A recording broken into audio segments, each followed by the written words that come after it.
I would love to give you a wonderful introduction to our special guest, but I'm going to tell you a story instead, because everybody wants to hear stories about how I met him a mere 3 months ago. I was kind of at the end of my wits. I was hopeless. I just didn't know how I could put myself to use. I didn't know how I could get out in this community. I was just scared, and it was paralyzing me. So I finally worked up to the nerve to go to the Capitol in Nashville all by myself.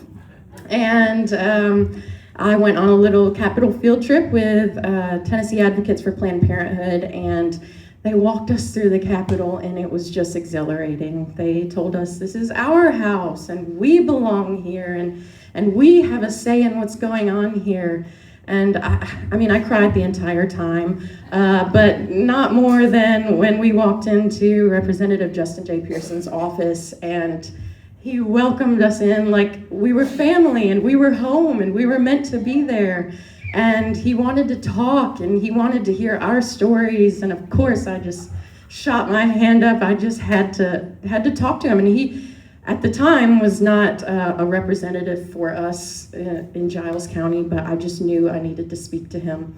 And he could not have been more lovely. He could not have been more hopeful. And I feel it in me every day, and I have every day since. And I am just so grateful to be here, and I think that it is largely in part due to him. So, without further ado, I will let him come up here and do a much better speech than I just have. But thank you all for coming, and let's talk Giles County. Let's see how we can change.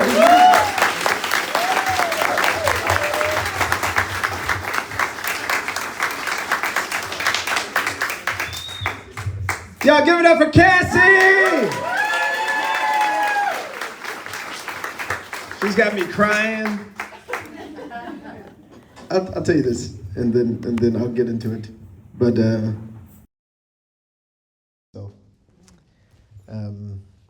we've been doing this tour for 3 days across this state.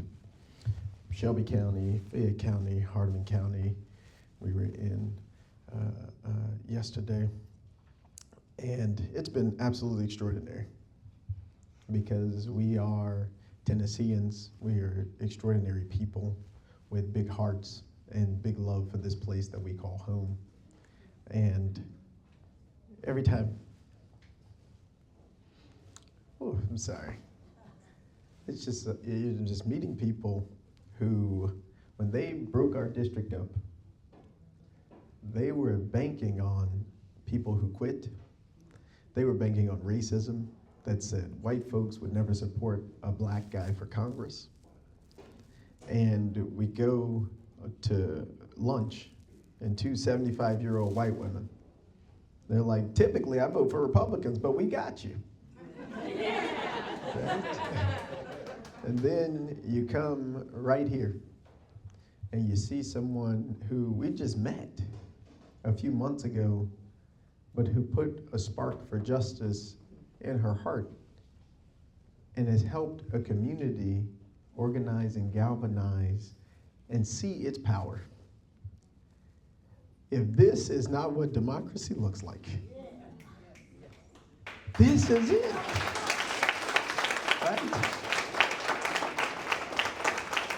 This is when we put democracy in our hands, in a system that tells us we are not equal, in a system that tries to tell us that our divisions are too great, that their money is too powerful.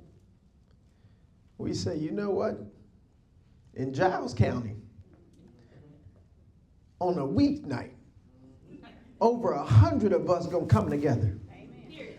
White folks and black folk with afros and no fros gonna come together because what we are building is worth our organizing, our mobilizing, and our activation. This is extraordinary. And so my heart is so filled. Like my heart is filled for this journey. Because y'all know you get all the comments and the messages and all the negativity, right? More people can come up with the different ways to say the N-word than you can imagine. And every day in our Facebook, our Instagram, we see this.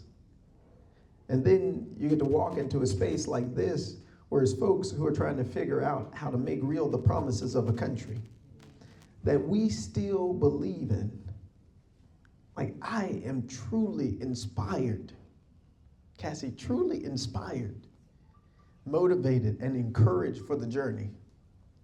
Not because this is about to be easy, but because we're going to get through it together. And I just want to say thank you.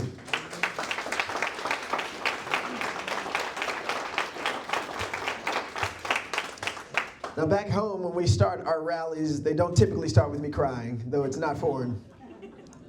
We say, who fired up? And then you say, we fired up. Who fired up? We fired up!